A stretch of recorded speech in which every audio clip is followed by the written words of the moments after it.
Hi, everybody. Welcome to the It Hurts to Mom podcast. I'm Lauren Rose, and today we're talking to Michelle Salzman. She was born with cerebral palsy and has been coping with it her entire life. In the past 3 years, she has had severe pain related to the CP. She earned her counseling degree from SWBTS 30 years ago. She's been a licensed professional counselor, LPC, since 1997.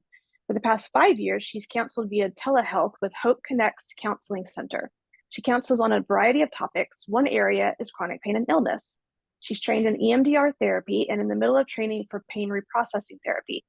Both techniques are successful tools in helping those who experience chronic pain and illness. She has a husband and 2 adult children, Jenna, who's working on her PhD in political science at UT Austin, Texas, and Ian, working in sales and towards a career in law enforcement. Thank you for coming on, Michelle. Thank you. So I think this is going to be a really interesting topic to kind of talk about the things that you do and how it relates to chronic pain and illness. So first, just talk a little bit about your own pain, kind of, how it started and how it affects your life. Yes, I was born with cerebral palsy, and really I didn't have much pain with it until a few years ago.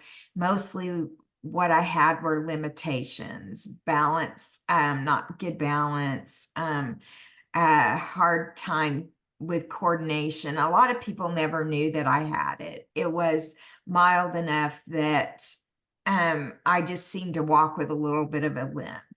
But the last few years, I've had a lot of pain related to scar tissue. And so that's made it pretty difficult for me just to do everyday ordinary activities. And I think I've been on a journey to learn how to manage the pain and still live a full life. One of the biggest coping mechanisms that I have is the fact that I can do little things at a time. If I get up to get a drink of water, I will find something in my living room that needs to be placed somewhere else in a different home. And so I do little things in little spurts that seem to help me still manage my everyday life and obligations. So I have been limited. I've had to get wheelchairs at times where I've never had to do that before. Sometimes I use a cane now. And there have been some self-image related things going on with that. Still believing in myself and thinking that I'm a worthy person. It doesn't matter if I'm in a wheelchair or walk with a cane. And I've also had to learn that if that's what it takes for me to participate in my kids' lives, that's what I'm going to do. And so that's what my husband and I have done. If I need to get a wheelchair to go and be with my kids and do some kind of activity, then I get a wheelchair and do that. And thankfully, he's very supportive and he's willing to do whatever I need in order to participate in life in general. And I think that's really what's most important is doing what you can to be there for your kids in modifying tasks and doing it in little spurts. Like you said, I do a lot of that. That's how I live my everyday. So I know you talked a little bit about, being there for your kids by using a cane or a wheelchair, what you need. How else has chronic pain affected your parenting? They're adults now. Okay. I think the cerebral palsy did interfere with things that I would like to do.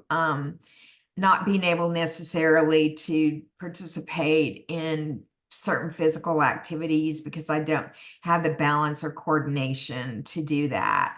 And again, I think I struggled the most with this when my kids were little because I felt somehow like I was letting them down or not being a good mom.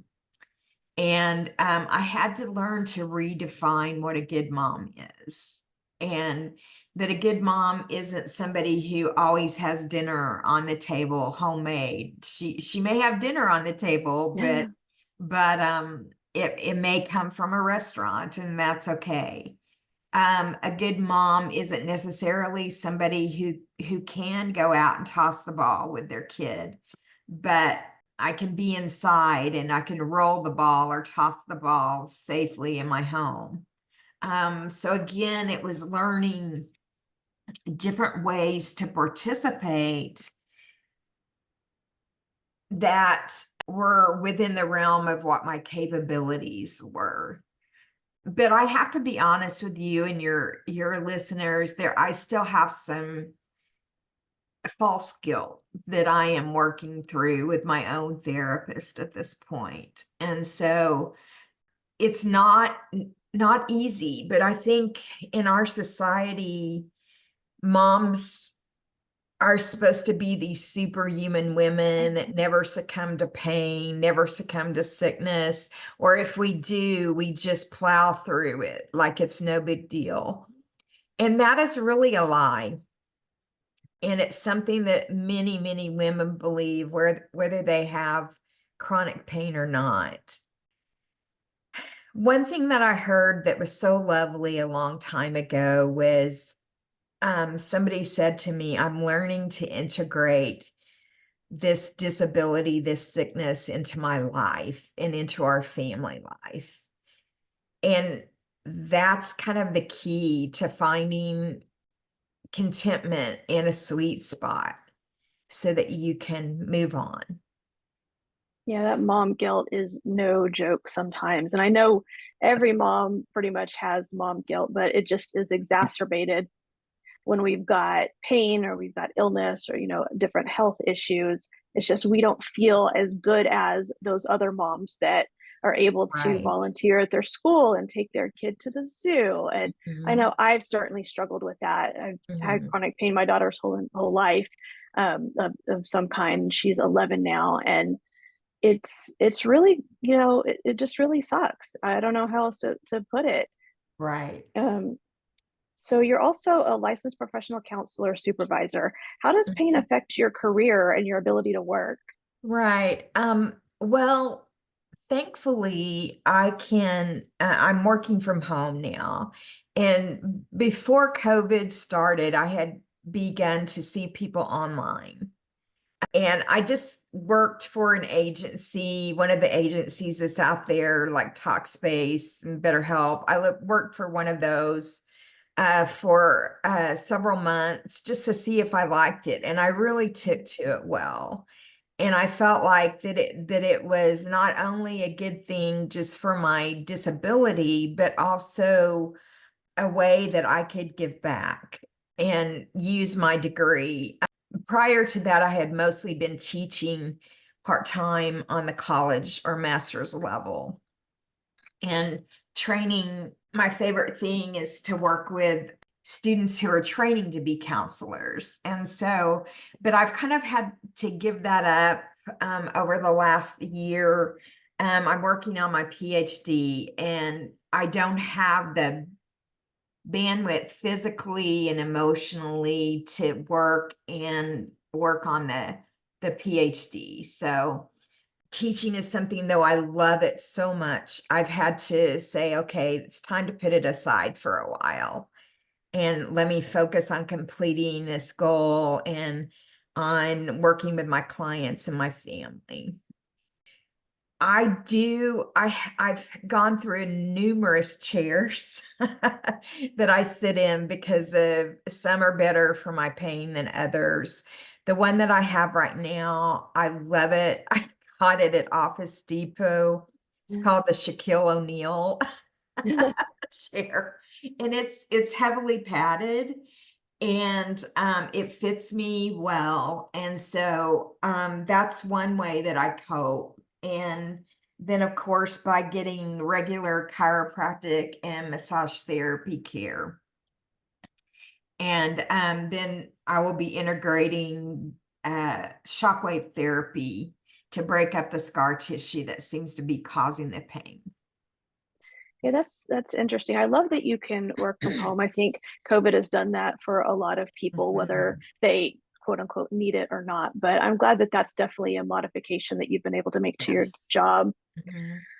So let's talk Right. about EMDR therapy. I've done EMDR for trauma. That's where I know it from, and it was Mhm. incredibly Mhm. effective for me in just a few Right. sessions. But it can Mhm. also help with chronic pain and illness, you say. So tell Right. us what Right. that is and how that Yeah. works. Well, one of the ways that EMDR helps with chronic pain and illness is sometimes our pain volume is turned up based on the amount of trauma that our bodies have experienced throughout our life, even if that's emotional pain. And so, what EMDR therapy does is it gives you a way to heal that trauma. And in healing that trauma, that often turns down the pain volume. But there are also some ways that you can process your pain through EMDR that can help you learn to, like I said, turn the volume of the pain down. And so it's difficult to just explain it in a few minutes, but if I have some different resources that I will give you that you can put online for your listeners, and hopefully, they can learn some things. And it's not a miracle cure. It doesn't cure you necessarily, but it turns the pain volume down.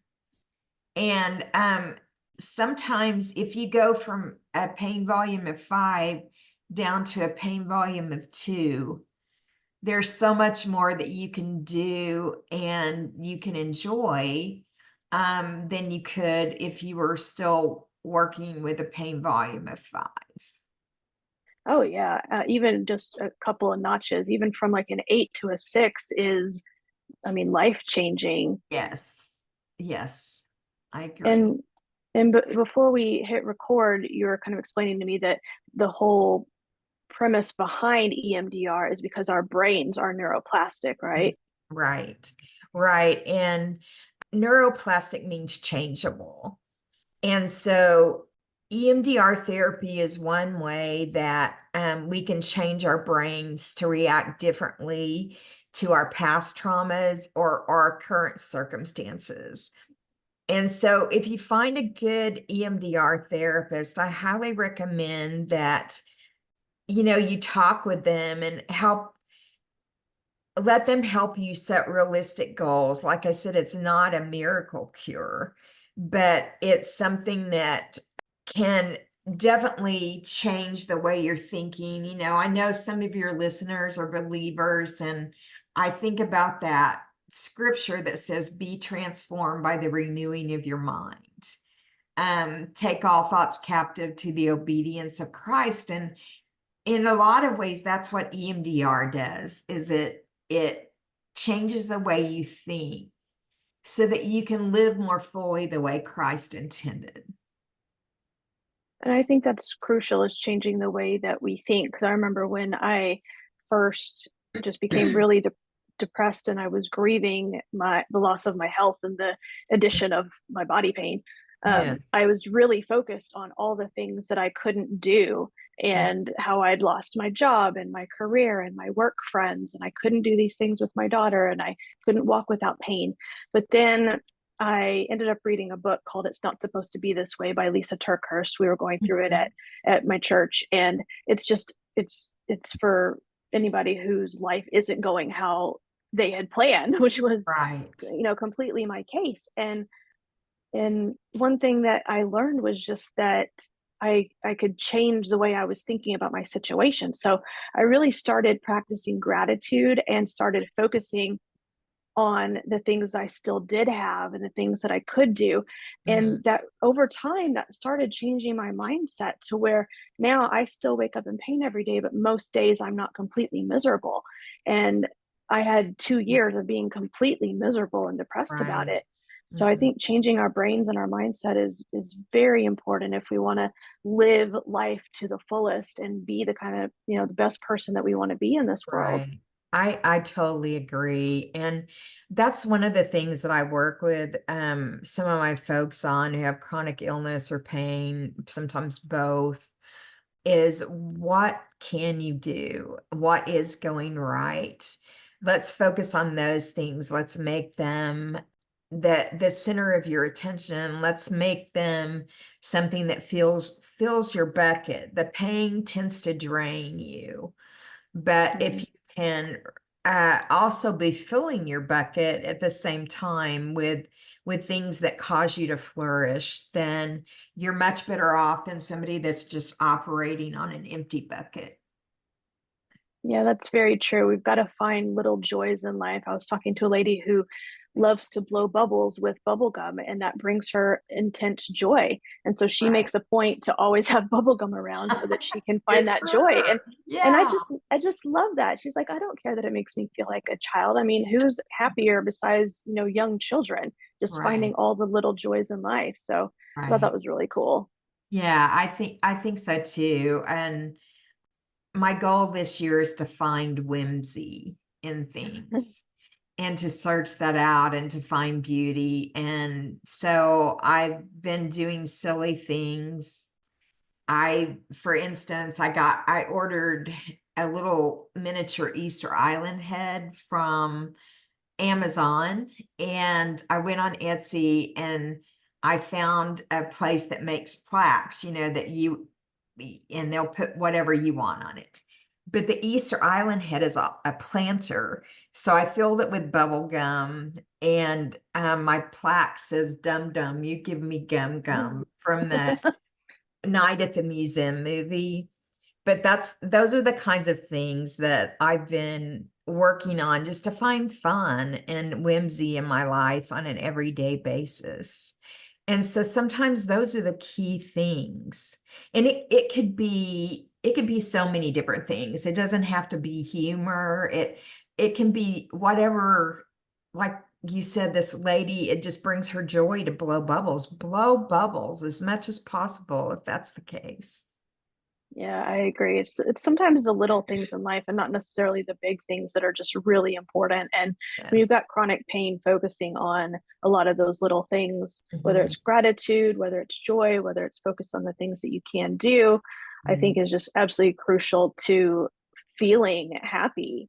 I agree. I totally agree. And if you add enough small puzzle pieces that are Mm. fun and good, all of a sudden you have a masterpiece that's mostly fun and good, and you're not focusing so much on the pain anymore.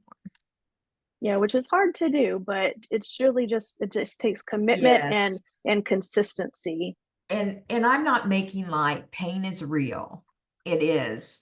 And you can't just say to somebody, get over it, ignore it, whatever. Pain is real.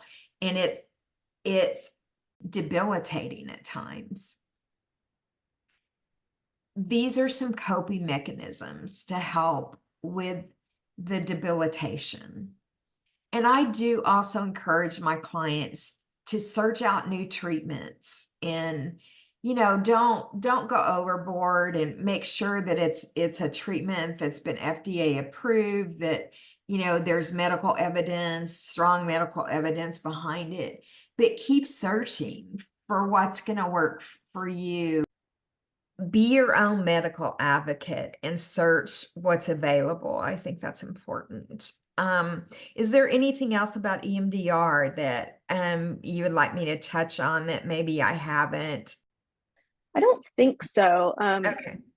So I'd love also to talk about pain reprocessing therapy. Can you Uh-huh. kind of explain, because you're in the middle of training for that. So what is Mhm. that and Right. how does that help with pain and Well, illness? it's somewhat similar to EMDR. It is based on changing your brain. What we know now is that sometimes our brain can create false brain pathways. And it's not that the pain isn't real, because it is. But we also know that when our bodies have been through a lot of trauma or illness, that sometimes even after the pain is less or even gone, our brain will continue to tell us that we're in pain, because it has just the neurons have just fired down certain pathways for so long, it it doesn't nothing's telling it to turn off. And so that's that's somewhat based on this. And let me say once again, pain is real. I don't care what the cause of it is, it's real. But there are times that our brain lies to us and says, hey, this is, you have a lot of this pain, but in reality, it's just because your brain is misfiring. And so, but not only that, it works on coping mechanisms in everyday life that can help you. There is a book called Healing Chronic Pain, The Way Out by Gordon. And he's the one that has come up with the brain reprocessing therapy. And I'm working with some folks in his agency to try to, train and learn how to help people with this. And for some people, it is revolutionary because it does, in fact, stop their pain. It's difficult for me to get into a lot of detail since I'm still in the middle of the processing. But like I said, it has to do with our brain's malleability, and also the fact that our brain is faulty at times. It is something that it doesn't tell you, that you're not in pain. That's not what it does. It begins to change the way and help you figure out if your brain is firing, like mischarging and with certain thought patterns and stuff. So again, it's difficult for me to be more specific than that since I still am in the training process. But I do recommend that you get this book and maybe read through it. It's written for anybody. So there's also some things on, they've done some things, I think, on Good Morning America, where they've interviewed him, and he had his own pain, severe pain. And so it's something that your listeners can research and see if it's right for them. I've had several guests on my podcast who have gone through that book and gone through pain reprocessing therapy and have healed themselves of the Mhm. severe, intense physical pain. So Right. I asked for that book for Christmas and my birthday, and nobody bought it for me. So I think I'm gonna have to buy it myself because Well, I'll I gift have it to read to it. you. How about that? It's okay. No, Um, I I think it's a revolutionary approach. That's why I wanted to do that, since I work with so many, primarily women, that experience chronic pain and illness, that if there's something out there in addition to the EMDR therapy that can really address our pain, then that's what we need to do. And I've turned on all my family. My sister and my brother have their own chronic pain things, and I've turned them on to this just recently. An app that your listeners may already be familiar with is Curable, and Mhm. it's based largely on these same principles within the pain reprocessing therapy. Yeah, I've got that app. I don't use it nearly as often as I should, but they've also got a Facebook page for the curable community, Uh-huh. and people just rave about the app. So, Right, right. I mean, It's um right now they're running a 50% off special. So if you want to subscribe to the health plan that they have on there, and I know that I just subscribed to it yesterday, oh, and cool. it's $11.99 if you go month to month, but if you pay yearly, it's $5.99 a month. So about $75 a year. So I'm working on that myself because I thought, as I've been in this workshop, we've been talking about that app a lot, and I felt like it would be good for me to utilize it. If I'm going to recommend it to somebody, then I need to be willing to do it as well. So, Yeah, I remember from the last time I used it, they have several different modalities. So they have meditations, they have education, they have mm, brain retraining, they have journaling. right. And I think the journaling is my favorite because it takes some time, but they ask really good questions, and so I can get a lot of my past trauma and past emotions out, and on paper, things that I've never dealt with. Right. So I think they've got a really great They program. do. They really do. And I went through some of the educational component yesterday, and it's so well done, and Yeah, it's not complicated. And so I really appreciate the sophistication of the app, and the way the information is processed in the app. I agree. They really make it, it's scientific, but it's not where you can't understand it. Exactly. You don't have to have a medical degree to understand what it's saying. Right, exactly. So we talked a little bit about our faith. How does your faith influence your life with chronic pain and chronic illness? Well, first of all, my faith gives me hope. Mm, Um, if I'm not pain-free this side of heaven, I know I will be. I may never be able to do certain sports activities or something here, but I can do them on the other side of heaven. So it gives me hope for now and for the future. There have been times that I've been extremely angry with God, mm, extremely angry. And God is a loving, big God, and He can handle my anger. Um, it's there whether I acknowledge it or not. He knows it's there. And so it's helpful for me to sometimes just to say, I'm so angry with you. I hate my circumstances. I hate that I have the disability of cerebral palsy. I hate that I have this chronic pain. But then it doesn't take too long for me to hear the gentle, loving Holy Spirit say to me, I know it's hard. And I'm here walking with you through it. Even if I don't rescue you from it, I'm with you in it. And that has helped me tremendously. I know that Christ Himself went through severe pain, and He shares that with me. And He felt like an outcast, or a shut in, and so it helps me to look at His life and say, even the Son of God felt this way, and I'm not alone in what I'm struggling with. And then I also celebrate the successes with Him as well. It's like, thank you, Lord, that I was able to get such and such done today, like you said, focusing on gratitude, and um whatever it may be, just focusing on the things that are going right and celebrating that. But I don't think you have to do one or the other in your faith. I think you can do both.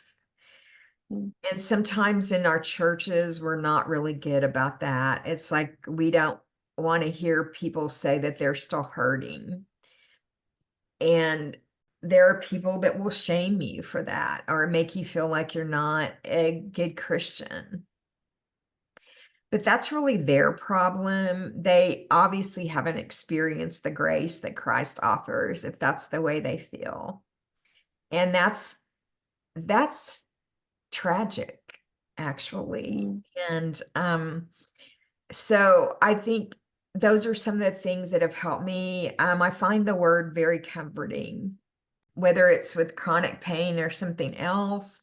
Even in my celebrations, I find the word validating and comforting. Yeah, I'm a Christian as well, and I've got a group of women that some attend my church, some don't. They're just friends of other people who had joined, but we meet, every other Wednesday, and the first thing we do is talk about how we're doing. And there's a lot of hurt there, and it's not just chronic pain; it's other issues. One lady is having to live with a feeding tube, and another lady's in an abusive relationship, and we've all got hurt. So I think anyone who says, oh, you shouldn't have hurt if you're a Christian, is completely delusional, and they're wrong. Right. And I that's not I fair. agree. Yeah. Yeah. So if you have like one piece of advice maybe for people with chronic pain or chronic illness, what do you think that would be? Um, keep searching, try new things. Probably just this sum up, find health related things that are holistic, that treat the mind, body, and soul, because it's all related. And I'm sure you've heard of the book, The Body Keeps the Score by Mm. Bessel or Yeah, Bessel van der Kolk. thank you. I always get his name switched, the consonants in his name switched. But yeah, I think that's a good book for showing us how all these things in our lives are interrelated. And I believe that God sees us as that system. That's why he talks about us being the body of Christ. And so keep searching, keep trying, and find the things that you can relish in that fill your bucket. I think that's great advice. So where can we get more information about you and what you do? You can look me up on Psychology Today. You can look up, I think I may be listed as Kelly Salzman, but for sure I'm listed as Michelle Salzman. And I will give you the login for my profile on Psychology Today that will tell you how to get in touch with me, if you want to make an appointment. If your listeners have any further questions, they can get in touch with me through the email address on that. It's Michelle@hopeconnectscounseling.com. I don't have any publications yet. Hopefully I'm going to get there pretty soon with my dissertation, so that's good. And but I do have resources that I can point people to, and am more than happy to do that. Awesome. Thank you. Mhm. Well, thank you for all the information and thank you for coming on. Sure. My pleasure. I've enjoyed it. Make sure to subscribe to this podcast so you don't miss any health, parenting, or life advice. For my freebie, 30 ways to relieve pain without taking a pill, go to ithurtstomom.com/tips. If you have comments, suggestions, or want to be on this podcast, email me at ithurtstomom@gmail.com. I wish everybody a blessed and pain-free day.